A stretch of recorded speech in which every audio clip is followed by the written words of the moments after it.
of the ASB Voice of the Expert series, we have with us Professor S Sankaranarayanan, known to all as Shanky. He is a BTech from IIT Madras and an alumnus of the Indian Institute of Management, Ahmedabad.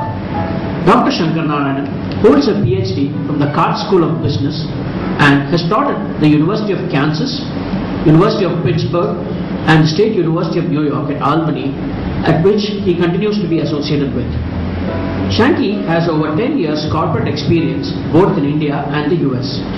He has worked with the Tatas and the Murugappa Group in India and with trailblazing IT companies in the US. Dr. Sankaranarayanan is a well-published thinker. His areas of work encompass accounting, finance, and strategy. Welcome to the ASB Voice of the Expert series. Thank you, Hareesh. Sir, obviously the recent financial crisis and its impact on the economy is foremost in many minds. What lessons have to be learned and what should be done to avoid future catastrophes? As you know, the recent crisis kind of originated in the USA and went all over the world, including touched India in some ways. Essentially, some time ago, Alan Greenspan mentioned that the investors have this irrational exuberance, and essentially what happened in this particular instance was not only irrational but also bordering on illegal exuberance and illegal activities and so on. Essentially, they just expanded the securitization industry to beyond normal comprehension. There were these credit default swaps and collateralized mortgage obligations and debt-backed securities and all that stuff, essentially originating from home mortgages. And when the home mortgages were given at the time just to boost up the economy to subprime borrowers, in other words, people that had some difficulty but they're below the prime quality. When the going was good, it was good. When the going got a little bad, which is when the market took a little dive, all these securities started deflating and losing its value. So everybody started, it's like a pack of cards, one falls, another falls, another falls, and ultimately ended up in a very big banking crisis. And these people didn't even know the extent or the nature of the security they themselves created. Because many of these credit default swaps were so money in dollars, and this company AIG apparently ended up having a liability of almost like almost like $3-4-5 trillion. So it's really a huge problem that came about. But again, the underlying cause is some uncontrolled activities, unregulated or unsupervised type of things. Previously there was a Glass-Steagall Act and lots of other acts that controlled heavily the banking industry, the investment industry and so on. Progressively many senators and congressmen eroded away at those regulations and made them more and more free so that everybody was just left to do whatever creative ability was able to do. And that is the problem. Now the steps are ahead now to bring in some regulation, bring in some oversight, bring in some control, and therefore this kind of uncontrolled activity will not happen again. So that is the lesson we got.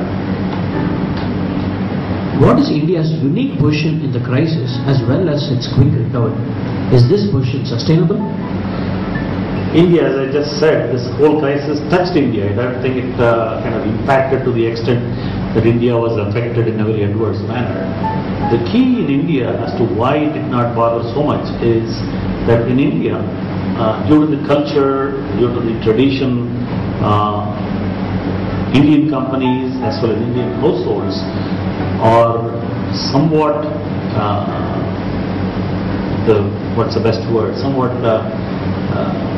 they don't want to take up as much debt as the foreign companies and foreign households did.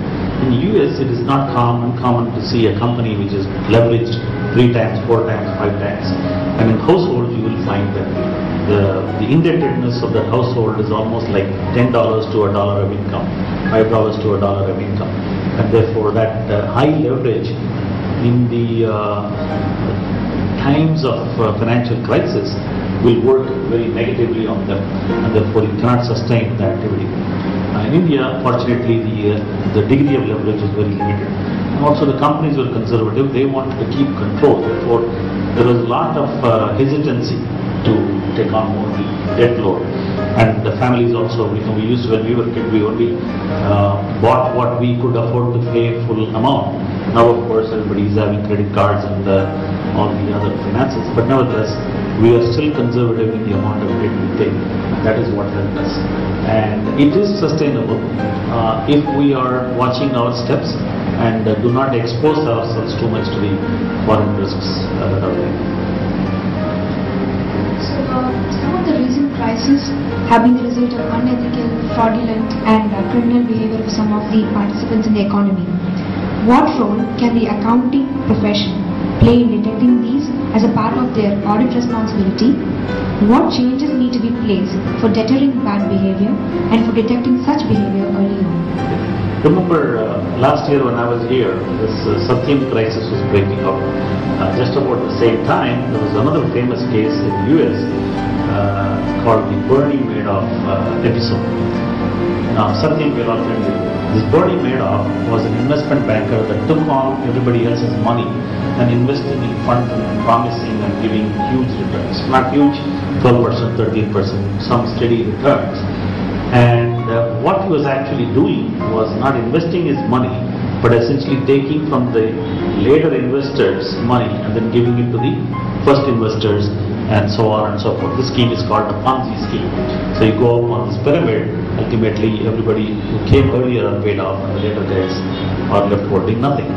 Anyway, somebody actually found out that this Bernie Madoff cannot be producing this kind of return given the current economic conditions. And he complained to SEC, he sent a note to SEC, which is the enforcing authority in many of this, sent a team investigating.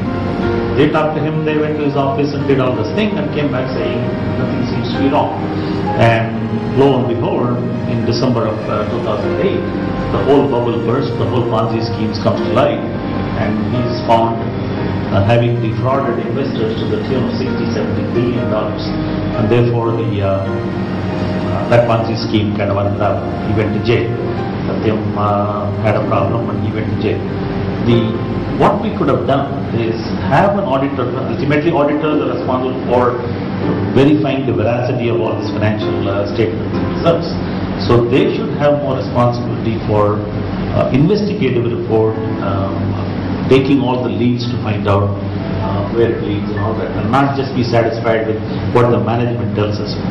Currently, there are no criminal procedures against auditors who fail in their work. There should be some severe penalties for failing in your duties and negligence and so on. So that can be done and then they'll be okay. What role can an entering MBA play to be a responsible corporate citizen? MBAs have a unique role in society, as particularly in India. It is a much sought after profession. It's you hear stories every day in the newspaper that MBA salaries are so high, and IIM Ahmedabad, IIM Bangalore, and many other famous, even ASB salary levels are pretty good. Along with those fame and money comes a responsibility to behave or to conduct oneself in a very responsible manner. What I would say is that MBA should set themselves a high ethical standard for both personal behavior as well as their corporate behavior. They should make sure that just not the profit or the salary is important. The company should do good, they should do environmentally good products, and in personal life also, they should not go after the money, but ultimately do something good for the country, in country, society, community, and so on. Thank you. Professor Sankaranarayanan, it was a pleasure talking to you. Thank you. Thank you, Hareesh. Thank you, Madhuvanthy. This is R. Hareesh Narayanan, second year postgraduate program in management, Asian School of Business, Trivandrum, along with Madhuvanthy